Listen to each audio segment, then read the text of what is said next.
Well, good afternoon from Washington, D.C., and welcome to BakerHostetler's webinar, The Day After the 2020 Elections. What happened and what it all means. We're here to break it all down for you, what we know, what we don't yet know, and what's still to be decided on this historic election in America that happened yesterday and is continuing to unfold. I am former Congressman Mike Ferguson. I lead BakerHostetler's federal policy team.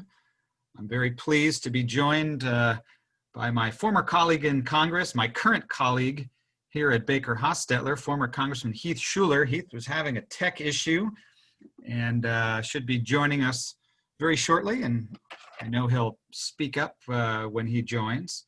But Heath, of course, is a North Carolinian, a Tar Heel there in North Carolina, which was one of the states at the real center of a lot of the action in the election yesterday, and we're looking forward to getting his thoughts and his insights about North Carolina and more generally on the election results from yesterday. So Heath will be joining us shortly. BakerHostetler is a 104-year-old law firm. We were founded in Cleveland, Ohio. Now we have our headquarters here in Washington, D.C. We have almost 1,000 lawyers in 17 offices around the country. I mentioned that I lead the firm's federal policy team, where we provide clients with government affairs consulting services. That means our bipartisan team, which includes veterans from Capitol Hill and the executive branch. We help clients navigate Washington, D.C. We help connect the dots and shape policy outcomes to meet our clients' strategic and business goals. We're also pleased today. We have a couple of special guests coming a little bit later, elected officials coming a little bit later in our program, but particularly pleased to be joined today by Jim Ellis. Jim's a longtime friend. He spent more than 35 years in politics, first practicing it, now analyzing it at his own firm, Ellis Insight. He also does work with BIPAC, which is the Business and Industry Political Action Committee. It advises corporate clients on policy and politics. Jim's been a regular speaker at our BakerHostetler annual legislative seminars here in Washington, D.C. Jim, thanks for being with us today. I am sure you are, like many of our listeners, bleary-eyed today without much sleep. How are you doing today? Well, thank you very much, Mike, for having me. Yes, I think I'm on a fourth wind, so I'm feeling pretty good right now. Well, I'm glad to hear that. I know I'm a little sleep deprived. I'm sure you are even more so. Yeah. But as I say, Heath should be joining us shortly. Let's dive right in. First, we're going to talk a little bit about the White House for a couple of minutes, and then we're going to shift gears and talk about some of the Senate races, because our first guest will be coming up soon. Our first guest will be Senator Roy Blunt from Missouri, Republican senator from Missouri, also a member of the Senate Republican leadership. I'm interested in getting Roy's take on both the presidential race and in particular some of the Senate races. But let's talk a little bit about the electoral map for the presidential contest right now. Jim, we've been talking with you over the last number of months about what you described as President Trump's 5 core states and then a 5+1. Tell us what happened in those 5 core states. Well, the 5 core, as we said, he needed to win Arizona, Texas, Georgia, Florida, North Carolina. And it may end up, and we said at the time that Arizona would be the problem in that, and that looks like it's going to happen. Arizona did go for Biden, and I've always maintained that if Biden were to crack through in one of those 5 states, that he's going to win the national election. And I think that's what happens, especially with Wisconsin and Michigan now. Biden is up. Chances are that doesn't change. And then it's over, because the loss of Arizona then forces Trump to take 2 out of 3 of those Great Lakes states that are still uncalled, Wisconsin, Michigan, and Pennsylvania. And now he's behind in 2 out of 3. And North Carolina and Georgia still aren't totally in the bag. I think he probably hangs on to those. So I'm pretty sure that Mr. Biden is going to win the election. Well, it was interesting. The polling in Arizona certainly didn't look good for President Trump. Right. All along the way, that had impact down ballot with the Senate race, of course, too. But what was surprising to you about some of your predictions and frankly, some of the polling that we saw, Yeah. it seemed this cycle was really all over the map. But what was surprising to you just off the top of your head? I'm pleased to say, Mike, my predictions were a little better than the pollsters. Once again, for the fourth consecutive election, they've missed Florida. Trump 2016, they got wrong. Ron DeSantis for governor 2018 was wrong. Rick Scott for Senate 2018 wrong, and last night wrong. 4 in a row they've missed there. And so the same patterns again. And I was paying more attention to the early voting because that was telling us how many Democrats and Republicans were voting. And that was a much better indicator than the polls. But again, I think even if they flip Wisconsin and Michigan right now, the polling was way off on those 2 states. And so once again, we see that same pattern. And it's always the same flaw that the Republicans are undercounted.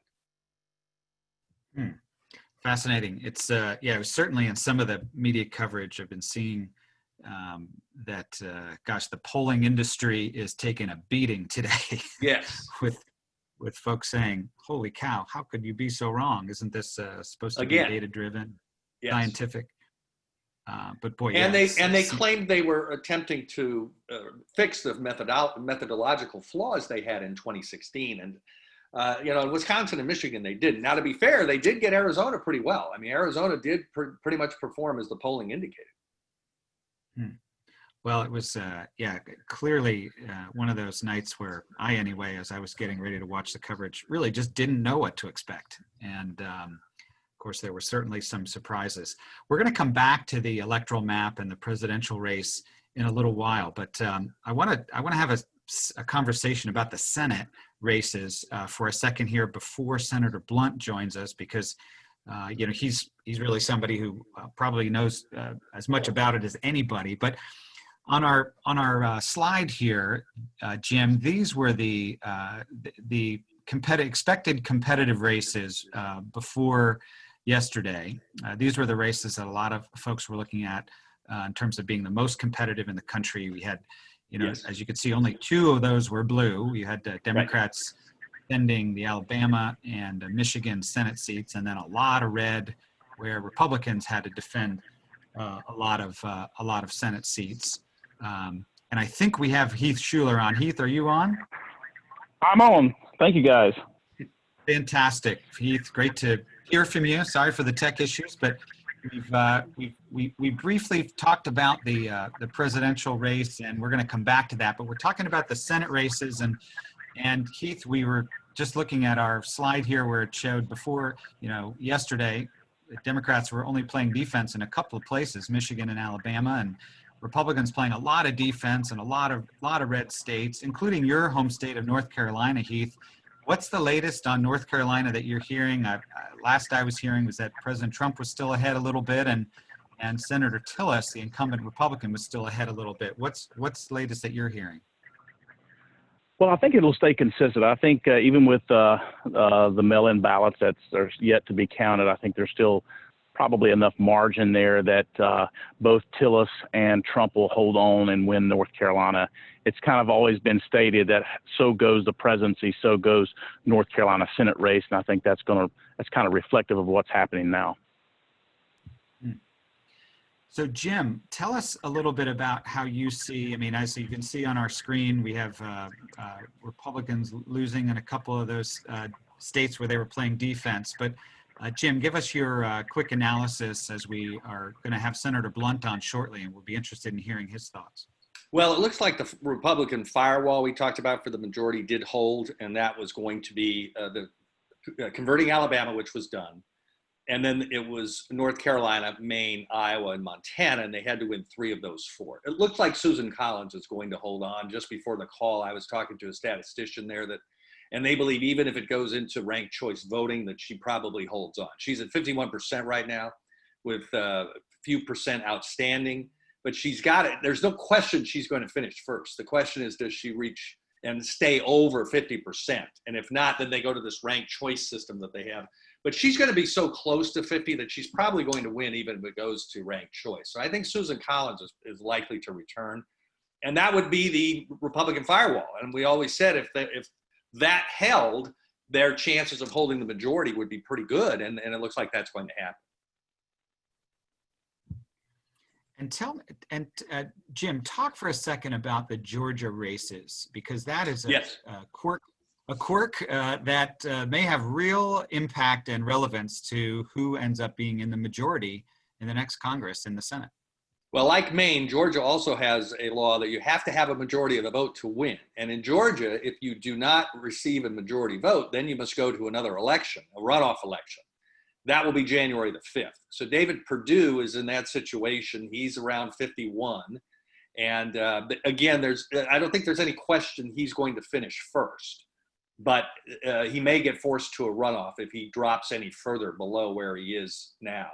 Again, I've talked to some folks there in Georgia. They believe both Trump and he are barely going to hold on. And then the special election with now Kelly Loeffler, the appointed senator, and Raphael Warnock, who is the Baptist pastor who now pastors Martin Luther King's former church in Atlanta, Ebenezer Baptist. They will advance to the runoff on January the 5th.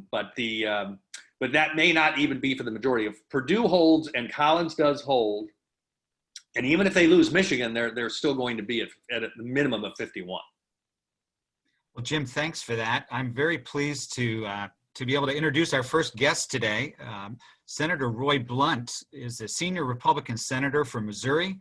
He has served for a decade in the Senate. He's currently the fourth highest ranking Senate Republican. He's in the leadership there. He's chairman of the Appropriations Subcommittee that approves funding for most of the federal government, including federal health care and labor departments and agencies.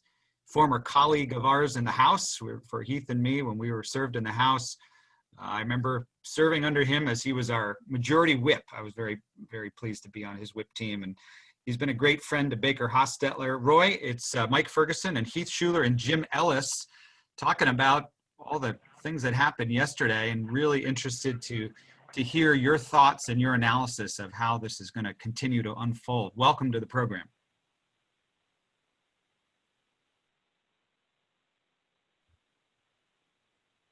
Roy, you may be on mute. Can't hear you there. I think you're on the line.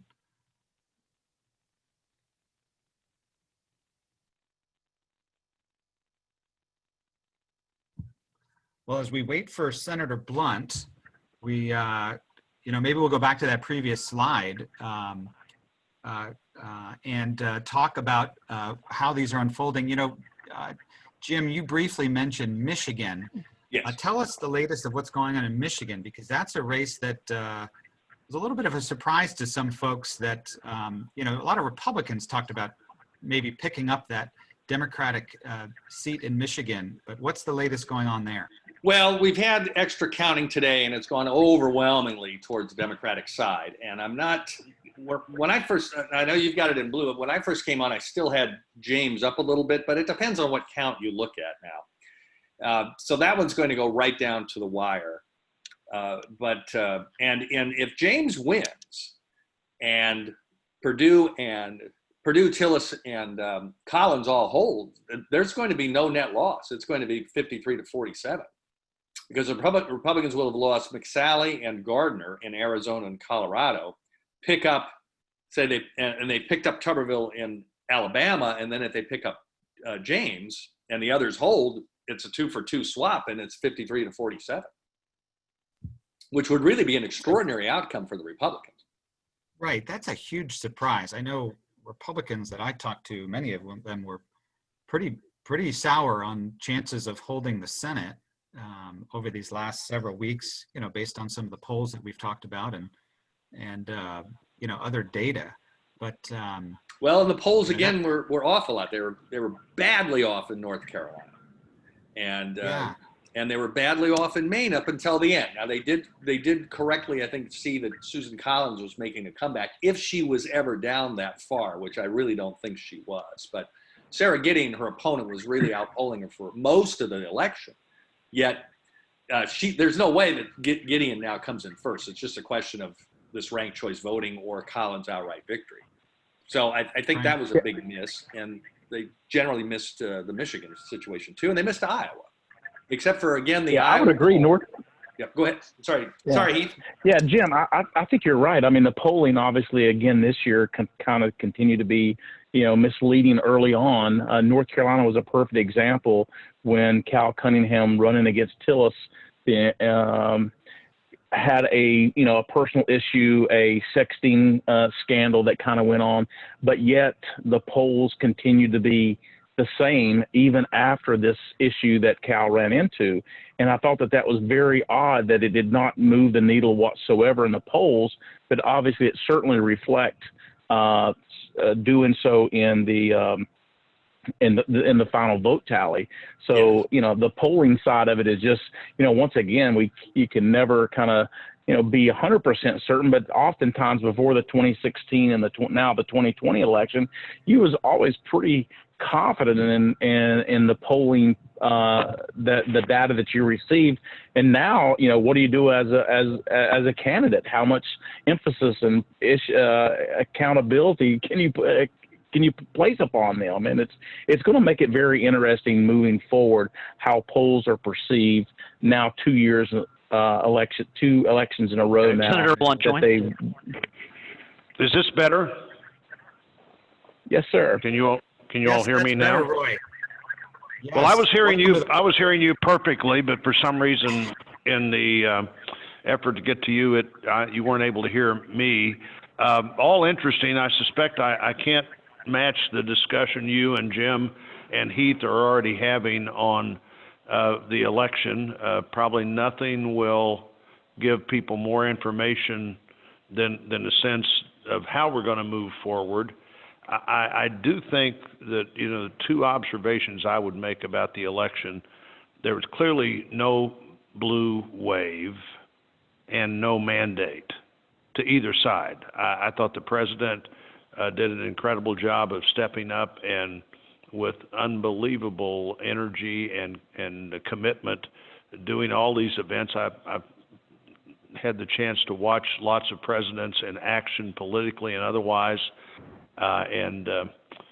15 events in 72 hours in that last 72 hours, but a real effort to get out there and put a lot of the weight of the campaign on himself was interesting to watch. I also thought the Latino vote, I guess probably mostly, it'll be interesting to see how that breaks down, but I thought the Latino vote in Miami and Florida generally was a surprise to almost everybody, and that the polling, I think I just heard Heath say this, the polling is, I don't know how you rely on any of the polling that we have available to us now if you're a candidate or not.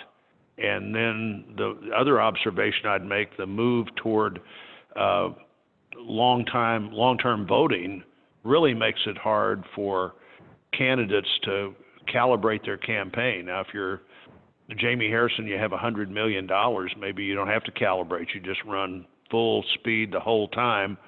But the three of us on this call who are members of Congress never had the luxury that we thought we just had all the money we possibly needed and didn't have to have a campaign that tried to really come to the final point of the campaign about the time people were voting and really engaged. My belief is nobody actually called this election the way it worked out yesterday. A few seats gained in the House. All probability, a continued Republican majority in the Senate, and a much closer presidential outcome than I believe almost anybody that was polling or prognosticating was expecting. So we'll have to see now, guys, what happens in the lame duck session. I'm never very optimistic about the lame duck session, but we'll see. If we have something less than a status quo election day, if Vice President Biden becomes President Biden, we probably get less done than if the new boss, same as the old boss, would be the case on January the 20th, where I'm scheduled again to chair that inaugural ceremony at the Capitol, and we're also trying to figure out how to do that in a COVID-like atmosphere, but I've decided one of the things we do is plan for a big inauguration. It's easier to scale back, and then do our best to meet the expectations of both the Congress and maybe more importantly on that day, the person who's being sworn in as president. What do they want that day to look like, and how do we do that as safely as we can? Roy, it's Mike. I remember of all the hats that you wear, and there are many, I forgot that you chair that inaugural committee, and you've got that responsibility to plan for as well, especially if we end up having, as it looks like we might, a little bit of a contested election where it drags out a little bit. Certainly there's some indications that some of this is going to drag out a little bit. And you mentioned the lame duck as well, and that's interesting because that'll depending on who it looks like is going to win the election will impact some of the lame duck progress or work that gets done or not. But if we assume for a second that we have a Biden presidency and a Republican Senate and a narrower Democratic majority in the House, what do you think gets done next year, or is it really more gridlock? Well, I've tried to resist talking about what next year looks like before the election. Now the election's over, so my discussion of this is not going to have much impact on how people are feeling about what happened on Election Day. I do think that the message to both sides here is that there's not a real mandate for change, that people may have voted to try to create more stability in the government than change in the government. I think the agenda that Vice President Biden constantly said was not his agenda, the more liberal-leaning Democrat platform agenda, was not widely embraced. Nobody that I was talking to expected House Republicans to increase their numbers, and it looks like they probably will by 5 or 6. And then the margins in the House, the difference in a minority that has 180 and the difference in a minority that's closing in on 200, and I'm not exactly sure how those numbers will work out, but 5 or 6 can make a real difference in how the House functions in the future. I'll be surprised if we're able to get a whole lot done in the lame duck session, but I would hope that we will at the very least try our best to get this year's appropriation work done so that either President Trump in a second term or President Biden in a first term doesn't have to spend the first 5 months trying to do last year's work and has a real chance to spend that post-election, post-inauguration 5 months getting the work done of what they'd like to be a partner in the new year and with the new Congress. Senator, this is Heath.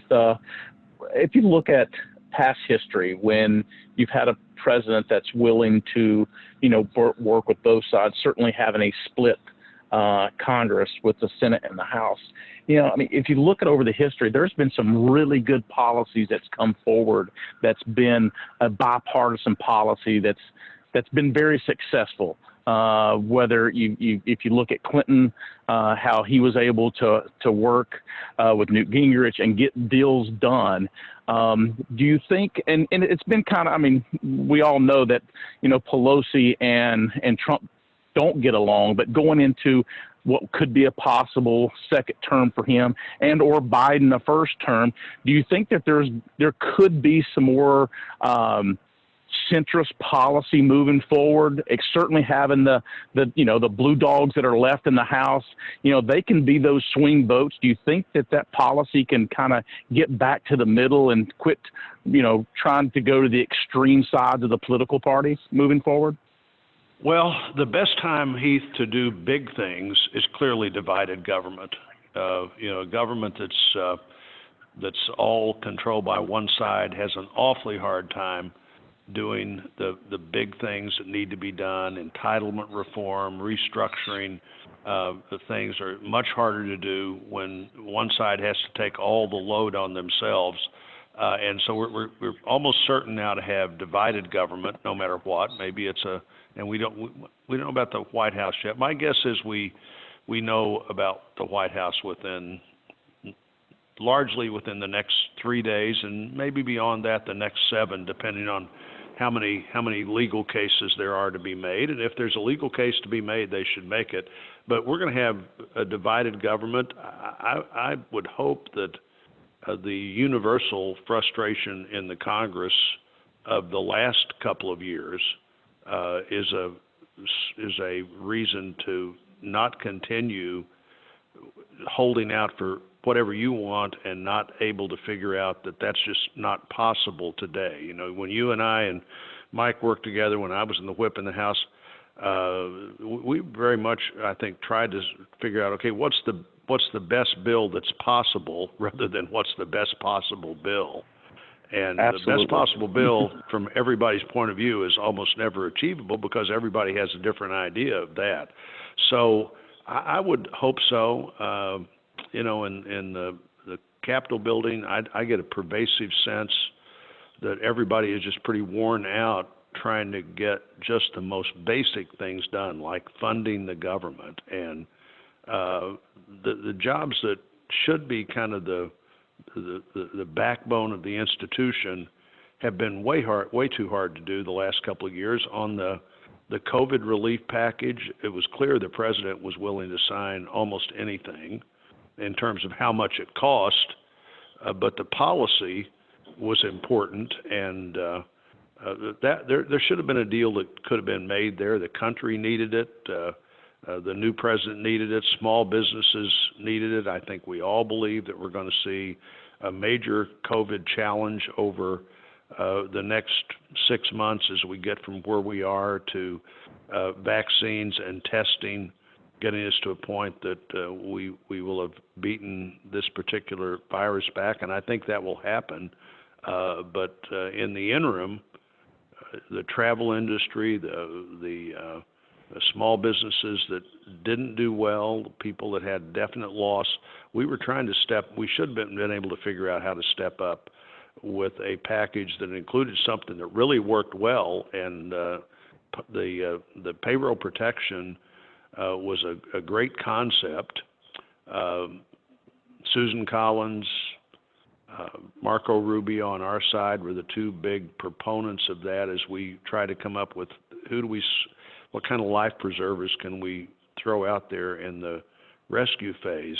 But getting people back to school, back to childcare, back to work, really important. And those things are really not going to happen without some kind of government help to see that we get kids back to school. And if they're not in school, we make virtual school better, and we have a child care system that's not the best business model anyway, but that can work with 50% occupancy as opposed to 100% occupancy. And the answer there is not to double what working families pay. It's to try to figure out how do you secure this system until we get back to a more normal place. And I hope we can do that. Maybe we can have a good start of that discussion starting even in the next couple of weeks. But I'm never very optimistic about the lame duck session, and I'm never very surprised that optimism was unfounded. Roy, it's Mike. I know your time is short. One last question. Looking at this, the map of competitive Senate races for this past cycle, and obviously Democrats were successful in winning in Colorado and Arizona, it seems, but a whole bunch of other states where Republicans were playing defense. We were all, shown polls and data over the last number of weeks and months suggesting that a lot of other Republicans were going to lose, whether it was Tom Tillis or the Georgia races, perhaps, or Joni Ernst in Iowa. You mentioned Susan Collins in Maine, Steve Daines in Montana. I mean, there were so many of these races. Even Leader McConnell had something like $100 million spent against them. These were challengers who were spending more money in most cases than the Republican incumbents. How did it happen that so many of them held on. Was this candidate specific in your estimation, or was there something bigger going on here? How do you make sense of that? Well, I think candidates matter, and campaigns matter, but candidates matter more than campaigns matter in my view. And maybe money doesn't matter as much as we thought. Every single Republican Senate candidate in a contested race got outspent, and got outspent significantly in total dollars and dollars that their opponent raised that they could use in their own campaign. I think one of the messages here is to figure out how you could spend $1 billion if from on the Democrat side of this ledger in the Senate, and maybe not change the balance at all. We'll see what happens with John James, but it certainly looks like to me that we're going to have a Senate with 51, 52, or 53 Republicans in it when all is said and done on January the 5th, when the last one or two of those elections are held. And I think the people who really bankrolled these Senate campaigns have to think about how much sense it really made to spend that much money in the way it was spent. And then again, the polling pattern doesn't seem to allow you to make a conclusion based on realistic numbers. I think that industry is going to have to really look at itself closely. And if you've had a polling firm that actually was predicting close to what happened, you'd better hang on to them, because they appear to be few and far between.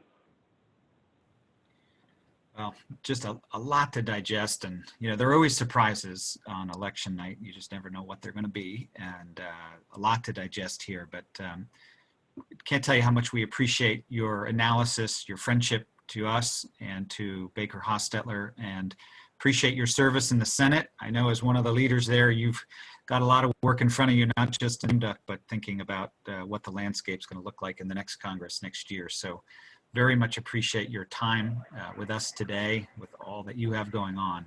And we'll look forward to seeing you, we hope, and talking to you very soon. Well, great to be with you today. I don't know how many years we've been able to do this together now, but this is the first time we've done it virtually.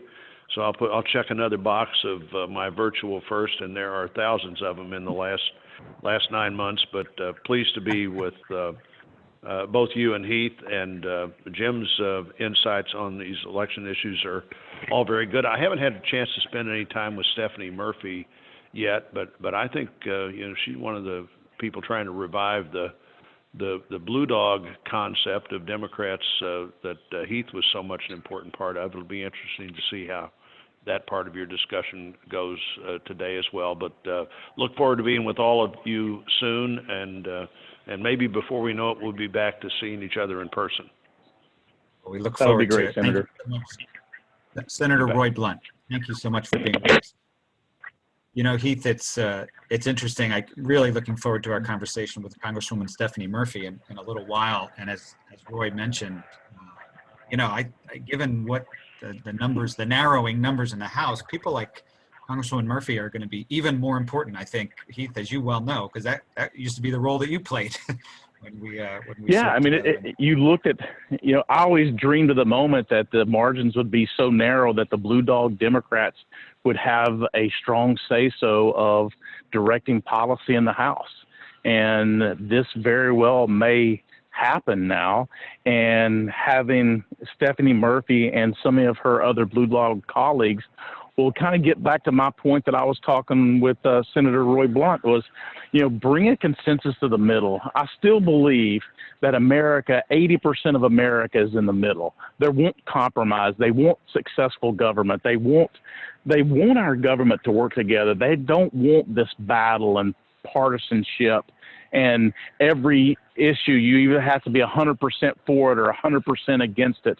They really want to see our government work together. And I truly believe, members like Roy Blunt and members like Stephanie Murphy can truly fill that gap and truly put America, regardless who's at president. I think those individuals can, because of the narrow margin in the House, can certainly reinstill that faith that we have in our country.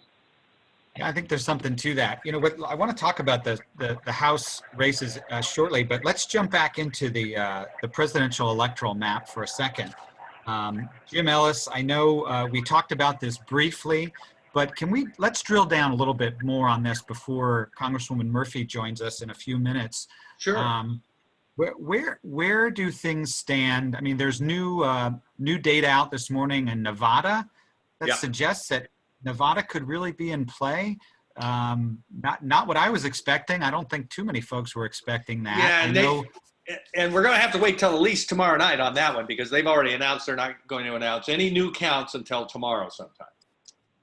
So those numbers are going to stay throughout today in Nevada.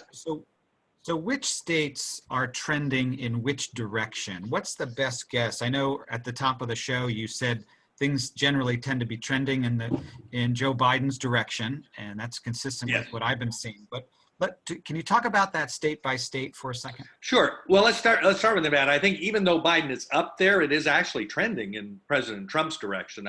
I've always said Nevada is like a teaser state. You guys know about those. You can get to 49, but you can't get to 50. And I think that's one of the states like that for Republicans. So I don't have much thought that Trump is actually going to pull Nevada out, but it is close. And then, of course, Biden is gaining and now taking a slight lead in Wisconsin, a slight lead in Michigan.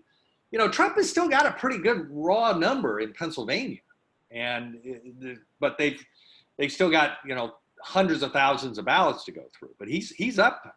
Last I saw, he was still up about 700,000 votes, that's a big number. And North Carolina, I think Heath had said earlier, and I agree, that's what I'm seeing too. And from what I'm hearing from contacts there is that I think Trump probably holds on and Tillis holds on in North Carolina.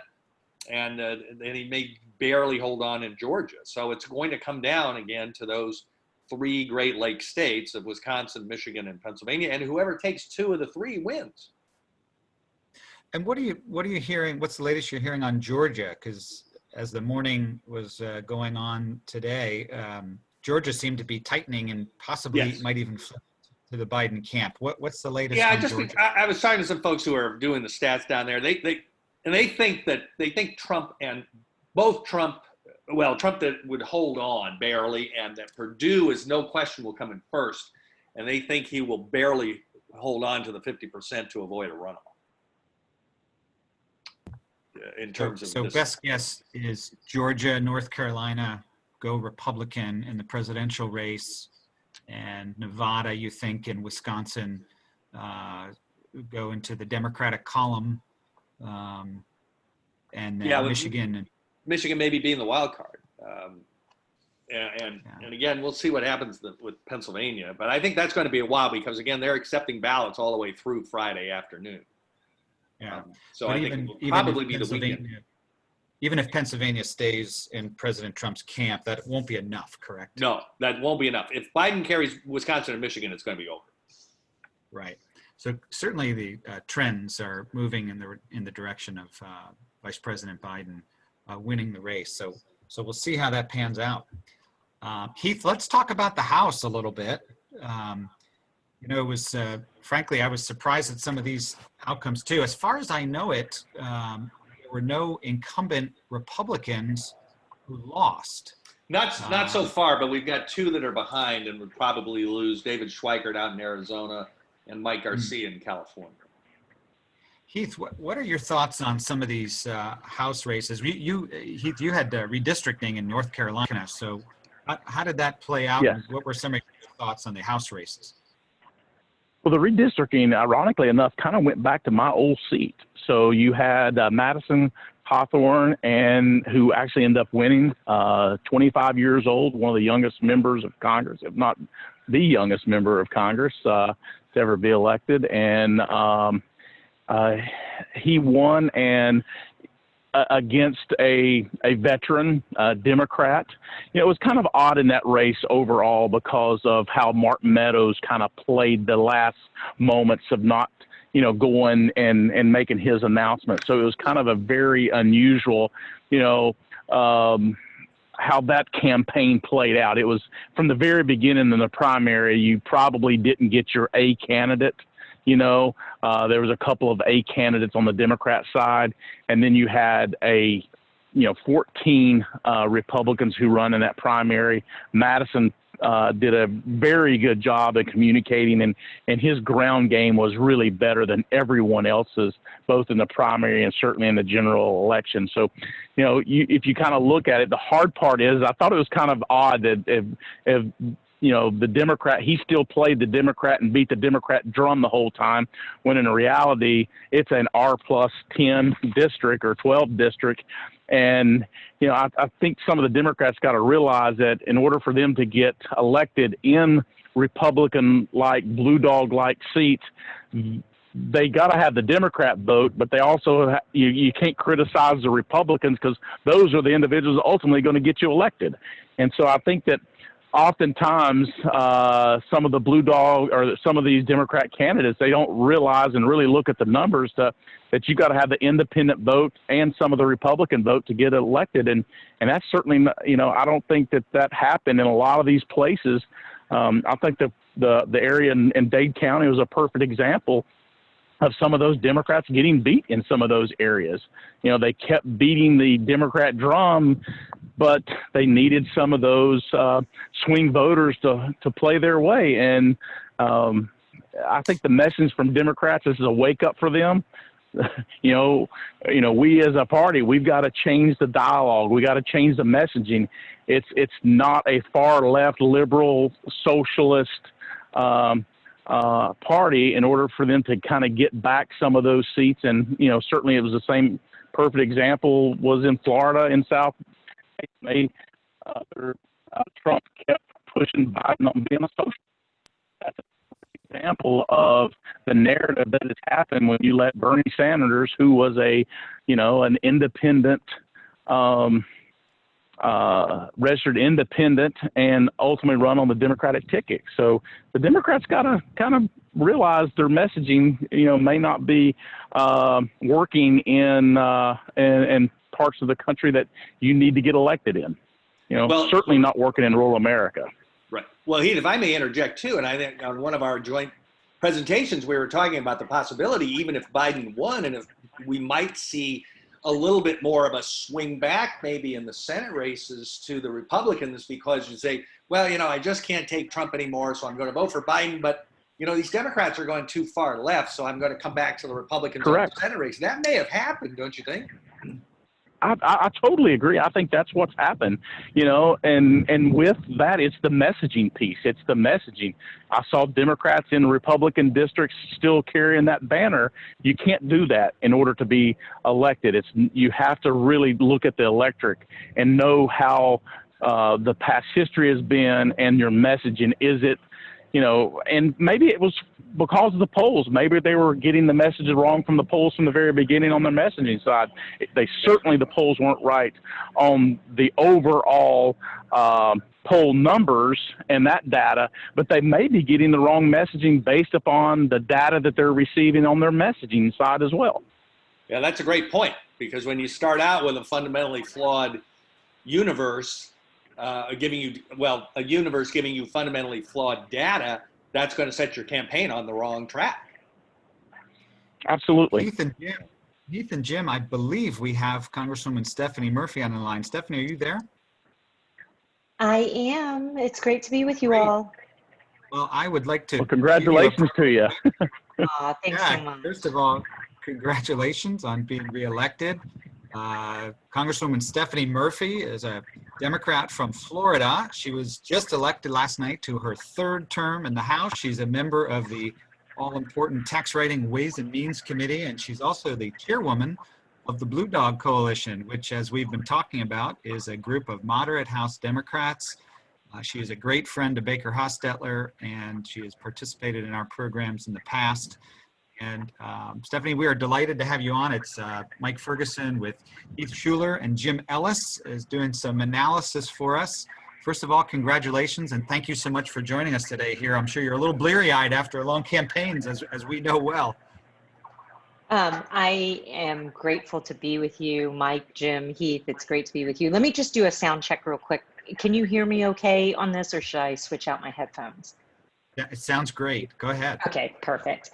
Well, it's great to be with you. And yes, I think last night was a late night for a lot of folks, and it still continues. So.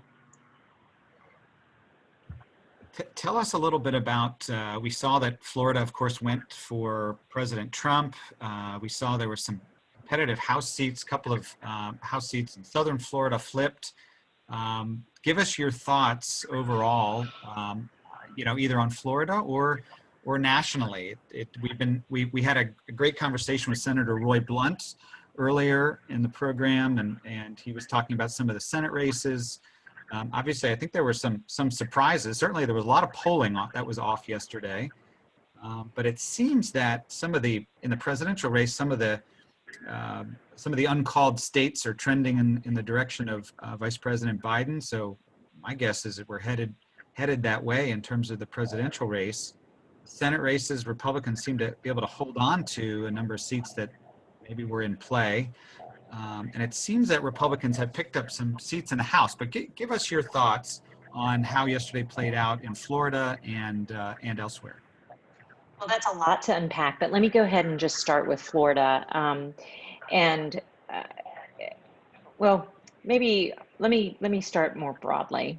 I think given the outcome last night, our party needs to do some real navel gazing and actually make real change. Because one, our pollsters and our consultants were so wrong. We need to really reevaluate their abilities and what their incentive structures are and why they were so wrong. I will hold my race out as an exception to that, because my pollsters were spot on, almost down to a 1/10 of a point, in a seat that is not a solidly D seat. My seat is a DPI of 0, meaning that it's evenly split between Democrats, Republicans, and independents. And every year it's a race. And even though the last 2 years we've won it handily, but we win it handily because we have good pollsters and good consultants who understand our district and take the time to build out the electoral models and electorate models and really provide good guidance.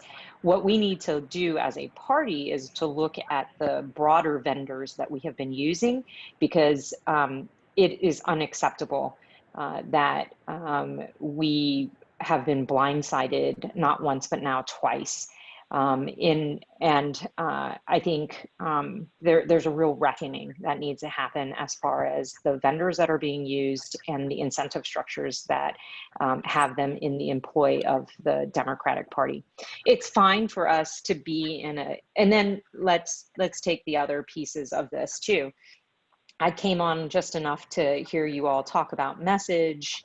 And this is something that I know all of you know well, and particularly Heath, in the kinds of districts that he's run in. You have to have message, money, and machine. And in this cycle, there was not a problem with money. In fact, there was a lot of money, historic sums of money into Democratic races. So then you have to look carefully at message and machine. And on the message front more broadly, it is something that I think I've spent 2 years as the leader of the Blue Dogs trying to work with the party to take the sharper edges off of some of their legislation. They start with a good idea that everybody can be behind. So let's take campaign finance. Yeah. Americans can agree on campaign finance. And then they step all over that message by crafting a legislative bill that has a bunch of progressive junk in it that doesn't actually lead directly to the outcome that they're trying to achieve. And at the same time, opens up the majority makers, people in those seats that were purple or red that gave the Democrats a majority, opens them up to attacks. And I think when we do a full postmortem on this, we will see that a lot of the attacks were around areas that we flagged for leadership and couldn't get them to hold off the left enough to actually create legislation that wins the majority of Americans as opposed to a narrow minority of activists in deep blue seats. And so that's on the message piece. And on the machine piece, I can use Florida as an example. Look, I get that we are in a COVID environment and we don't want to be the irresponsible people on people's doors and whatnot. But to be fair, the Biden team didn't set up a Florida, director until late June, maybe July, and didn't get people in place and really didn't have a field team, even a COVID safe field team in place with enough time to actually make a difference. And the reality in Florida is that you cannot win this state on the air. And you can try as you might, but it is not possible to win this state on the air. You have to be on the doors. You have to have a field operation. And I think there was a much written about, a number of meetings where there were other members, particularly in South Florida, who were sounding the alarm bells on the machine element. And I certainly have been sounding the alarm bells on the messaging element. In fact, I think I made a little bit of news one of the times I was with Baker around messaging. The only way to combat the attack of socialism is to be very direct that you do not accept socialism. And I think many of our Democratic candidates and leadership kind of played footsies with it instead of doing as what we did, which was over 18 months ago, whenever that last appearance I had with Baker, was to say, hey, I am a proud Democrat, but I'm also a proud capitalist. And that's the only way you inoculate yourself against this charge. And I think broadly, the Democratic Party failed to do so. And that's why you see a lot of the numbers and the losses in South Florida that we see today. So you guys caught me coming in hot. So I apologize for this. These are rough takes, but I promise you, I will get the data to back this stuff up. Stephanie, this is Heath. Obviously, congratulations, but it warms the heart and soul to be able to hear someone articulate a truly great message and truly has the most important thing at the very end of the day. I know how you want to work across the aisle, work with your Democrat colleagues to truly put us on a better path for this country and certainly kind of get the division that's happening. And so I just want to tell you, I continue to be your biggest fan, and you have an extremely bright future ahead. And I don't have any questions, Mike. I just have to put that out there. It truly warms my heart and soul hear you talk about things that needs to be done. The great news is, from your perspective and the other Blue Dogs, I think those margins are going to be so narrow that you guys were the Mike Rosses and the Dan Borens and the Ben Chandlers that I was texting all night and all morning with today. We just salivated for that moment that it could be a narrow margin that you can kind of start then directing the policy. So I'm very excited about where you and the Blue Dogs are headed in this upcoming Congress. Well, I appreciate that, Heath. I know that you lived through the 2008 euphoria and then the 2010, devastation. And when you can't maintain a legislating majority for more than 2 years, you can't actually get things done that matter to, Democrats. And I think that we have a huge responsibility to avoid repeating the mistakes of that led to 2010 here as we approach 2022. Stephanie, that's what I wanted to ask about. You're with a seemingly narrower majority for Democrats in the House. Harder to go find those 218 votes to pass anything. I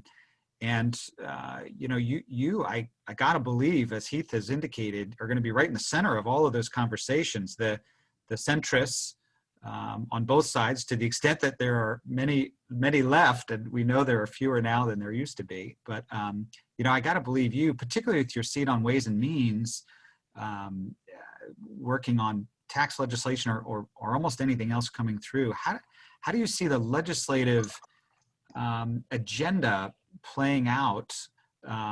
Because you're going to be, I got to believe, in the center of all those conversations, even more impactful for the Democratic leadership, for Speaker Pelosi and others, as they try to weave through legislation with a possibly Republican Senate. How do you see that playing out, and how do you see your role as co-chair of the Blue Dogs perhaps being enhanced? Yeah, so I think if things proceed as they look like they might, and I'm like almost afraid to say this out loud because it's like 2020 and like who knows, and I don't want to jinx anybody, but if it is a Democratic White House and a narrowly held Senate, Republican Senate, and a narrowly held House majority, I think it'll be really important. Bipartisanship will be more important than ever, because that's really the only way you're going to get anything done. And if Democrats really care about the Democratic legacy and what we can do for the American people, we have got to send stuff to Joe Biden's desk to allow him to sign it. But the only way that you get to that is to get through the Senate. And that means that you have to have bipartisan ideas. And of course, you see the left gearing up to do battle on its own, right? It's dem on dem violence that they're gearing up for, which I have lots of thoughts on that too, but that's for another day. You see that happening, but to what end? And the onus is on leadership here.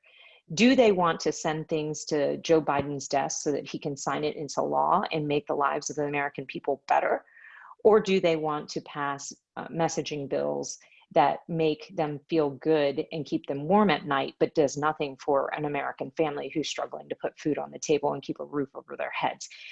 And so I do think, and the role that Blue Dogs played in this last Congress, and I imagine the way that we will have an influence in this coming Congress, we're not here to be the Tea Party of the Democratic Party.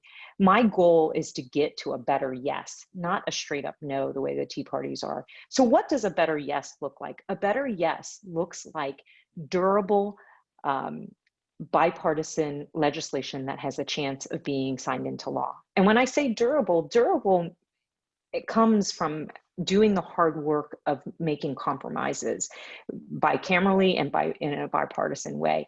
Because whether it's healthcare or taxes, if you pass a bill with whatever parliamentary gimmick you have on a partisan basis, the only thing that you introduce is uncertainty. That is the only certain thing, is uncertainty, because the next time the pendulum swings, things change. And we are at a vulnerable and critical moment in American history. We have got to get through this public health crisis, and we have to build this economy back better, addressing the shortcomings that were highlighted in the midst of this crisis. And we have to do it in a way that is durable. And the only way that we can, even hope to do that is to actually work in a bipartisan way. And I think the Blue Dog Coalition and my members are committed to trying to get things done on behalf of their constituents. They're not in it for the message. That doesn't help anybody but the ego of the representative that's advancing that. What they are in it for is to get stuff done on behalf of their communities, because they represent these majority maker communities, these communities that, may have voted for Trump, that are not exactly certain that Democrats have their best interests at heart. We have an opportunity to show them that we can govern in a way that makes their lives better. Well, Congresswoman Stephanie Murphy, you are always a great guest. It's so much fun to talk to you and get your insights, and hoping that your type of common sense will be more and more prevalent on the Hill and in Washington, so things can actually get done. But thank you for your generosity of your time. Thanks for being with us today. And we're looking forward to continued conversations with you in the future, and certainly wish you very well. And Heath and I remember what the day after Election Day feels like. I hope you're going to get some rest and spend some more time with your family today and in the days ahead.